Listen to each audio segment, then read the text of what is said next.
വീണ്ടും ഇരട്ട ചക്രവാത ചുഴിയും ന്യൂനമർദ്ദവും കേരളത്തിൽ വരുന്ന 7 ദിവസം കനത്ത മഴയ്ക്ക് സാധ്യതയുണ്ടെന്ന് കാലാവസ്ഥാ കേന്ദ്രം. മധ്യപടിഞ്ഞാറൻ ബംഗാൾ ഉൾക്കടലിന് മുകളിൽ ശക്തമായ ചക്രവാത ചുഴി സ്ഥിതി ചെയ്യുന്നു. മറ്റൊരു ചക്രവാത ചുഴി മ്യാൻമാറിന് മുകളിലും സ്ഥിതി ചെയ്യുന്നു. ഈ രണ്ട് ചക്രവാത ചുഴിയുടെയും സ്വാധീനത്തിൽ നാളെയോടെ മധ്യപടിഞ്ഞാറൻ ബംഗാൾ ഉൾക്കടലിന് മുകളിൽ ന്യൂനമർദ്ദം രൂപപ്പെടാൻ സാധ്യത. വരുന്ന 7 ദിവസം കേരളത്തിൽ മഴയ്ക്ക് സാധ്യത. ഒറ്റപ്പെട്ട സ്ഥലങ്ങളിൽ ശക്തമായ മഴയ്ക്കും സാധ്യത.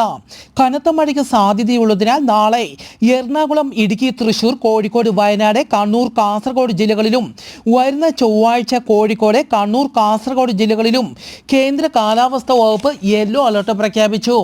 1 മണിക്കൂറിൽ കേരളത്തിലെ തിരുവനന്തപുരം, കൊല്ലം, ഇടുക്കി, പാലക്കാട്, മലപ്പുറം, കോഴിക്കോട്, കണ്ണൂർ ജില്ലകളിലെ ഒറ്റപ്പെട്ട ഇടങ്ങളിൽ ഇടിമിന്നലോടുകൂടിയ മഴയ്ക്കും മണിക്കൂറിൽ 40 കിലോമീറ്റർ വരെ വേഗതയിൽ കാറ്റിന് സാധ്യതയുണ്ടെന്നും കാലാവസ്ഥാ കേന്ദ്രം അറിയിച്ചു.